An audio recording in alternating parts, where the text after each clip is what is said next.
Hi guys, welcome back to your new favourite channel Ritika Virmani.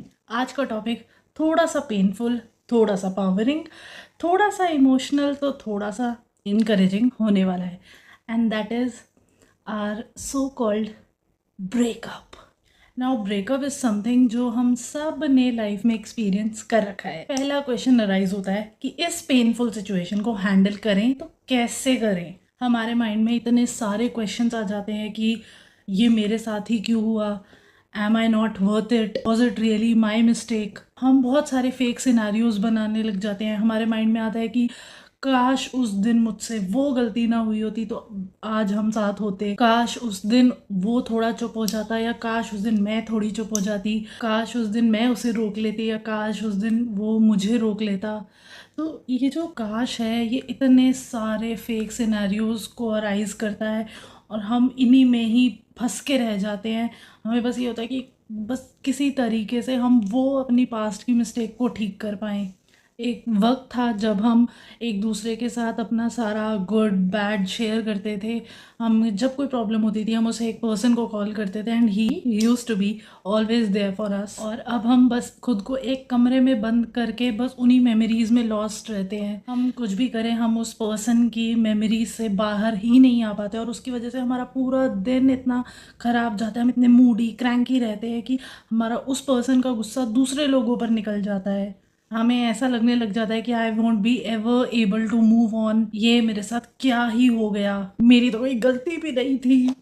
But अब मुझे लगता है if I can move on, anybody can move on. Move on कर लेने के लिए सिर्फ गिनती के दो ही इंग्रेडिएंट्स हैं। पहला हीलिंग, दूसरा detachment. So the first thing in healing is acceptance. आप मान लो कि वो पर्सन अब आपकी लाइफ से जा चुका है, the game is over. Stop being in denial. आपका अगर मन कर रहा है रोने का, रो लो। मील स्किप करने का, मील स्किप कर लो। रूम से बाहर नहीं जाना, मत जाओ। But accept this fact that the person is gone. Stop thinking कि शायद मेरी कोई गलती रही होगी, maybe I am not good enough. ये सब सोचने में लिटरली आपका सिर्फ टाइम वेस्ट हो रहा है। एंड ट्रस्ट मी, आप कोई अकेले नहीं हो जिसका ब्रेकअप हुआ है। दुनिया में बहुत लोग हैं जिनका ब्रेकअप हो चुका है, जिनके दिल टूटे हैं, और बहुत लोगों के दिल वापस जुड़े हैं। उनकी लाइफ में प्यार दोबारा आया है। प्रॉब्लम पता है क्या है? जब हमारी लाइफ में कुछ बुरा होता है तो हमारा सारा फोकस बस उस बुरी चीज़ पे चला जाता है। हमें बिल्कुल भी हमारा ध्यान नहीं जाता हमारे फ्यूचर में हमारे लिए उससे कुछ अच्छा लिखा हुआ है। There is a reason past को पास्ट बुलाया जाता है। एंड खुद को ये झूठ बोलना बिल्कुल बंद करो कि the relationship was so good, that person was so good, but the problem was थोड़े से एंगर इशूज थे, या he was just busy with his career. Oh come on, who is not busy? सबके पास कुछ ना कुछ काम है। आप वेले हो क्या? आपके पास भी तो काम है। Second thing is stop being in scarcity mindset. बहुत लोग होंगे आपकी लाइफ में जो आपको अच्छे से ट्रीट कर सकते हैं, और वो करेंगे भी। You will eventually find the love in your life who will give you all the love that you deserve.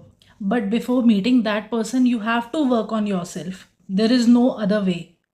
Otherwise आप सिर्फ अनइवन पार्टनर्स को ही अट्रैक्ट करोगे, और आई गेस ये नहीं करना है। अगर कभी ऐसी फीलिंग आती है कि मैंने उस पर्सन के लिए बहुत किया बट वो लव कभी रेसिप्रोकेट नहीं हुआ, तो it's okay. Love given to a person is never wasted.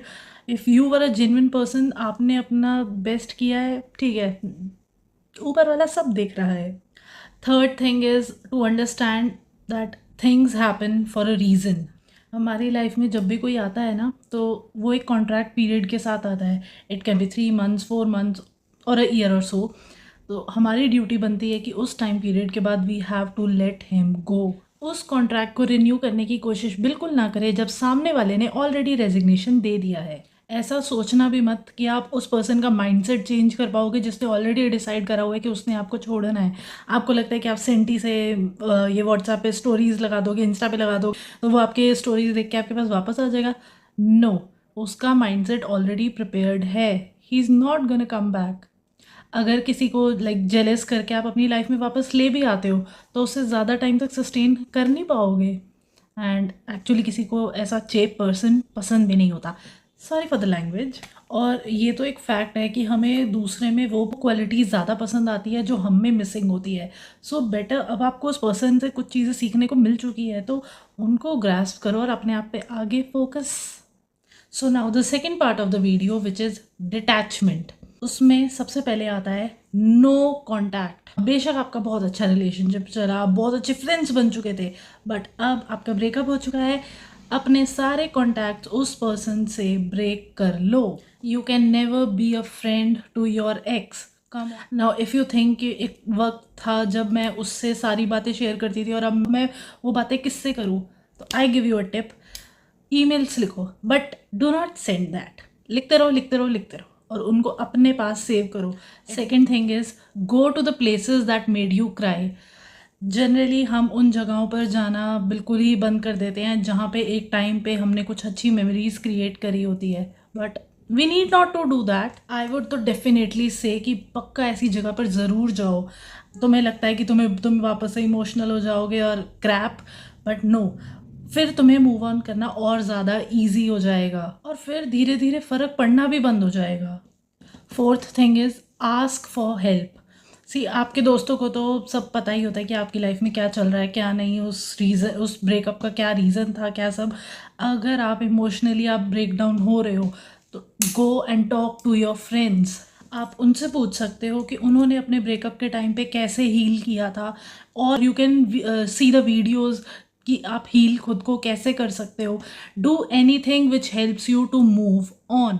अपनी भड़ास निकालनी है निकालो, बट आस्क फॉर हेल्प, लोगों से बात करो। अब next and the last thing is go get a life. Get a life से मेरा मतलब है कि अपने फ्यूचर पे फोकस करो, ना कि फ़ोन में वापस से उन्हीं की ही प्रोफाइल स्क्रॉल करे जा रहे हो और देख रहे हो अच्छा वो ये कर रहा है, अच्छा क्यों ये सब क्यों करना है। आपकी लाइफ में कुछ करने को नहीं है क्या? आपकी कोई हॉबीज़ नहीं है क्या? घर के बहुत सारे काम पड़े होंगे, वो कर लो, बर्तन धो लो, अलमारी ठीक कर लो, लेकिन उसकी प्रोफाइल स्टॉक मत करो। किसी क्लोजर की वेट में मत बैठे रहो, अपने आप पे फोकस करो और अपने लिए कुछ अच्छा ढूंढो।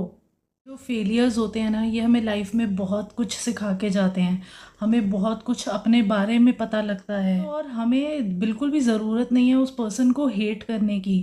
रीज़न, क्योंकि हेट करने के लिए उस पर्सन को याद रखना पड़ेगा, तो क्यों याद रखना। Better forgive and forget. Breakup भी ना बिल्कुल एक चोट के जैसे है, जब वो चोट ताज़ी होती है ना तब बहुत पेन होता है, बट अगर वो एक बार हील हो जाती है तो हमें बिल्कुल भी पेन नहीं होता। So this was all my theory, hope it was useful for you as well. ये वीडियो मेरे लिए भी थोड़ी सी इमोशनल थी बनाने में, बट आई होप मैंने इस कैमरा पे अपने इमोशंस कैप्चर होने दिए नहीं हैं, because I am a good actor. No. So, you can continue watching this beautiful face every day on Shorts 12 बजे, 1 बजे, 2 बजे, 3 बजे, 4 बजे. You can follow me on Instagram virmani.ritika. And to all the viewers जो मेरा channel आज पहली बार देख रहे हैं, subscribe to my channel, like this video, and आप ये वीडियो उन लोगों को भी शेयर कर सकते हैं जिनको आप मोटिवेट करना चाहते हैं कि मूव ऑन कर लो. So catch you soon with another video. Bye bye bye bye bye.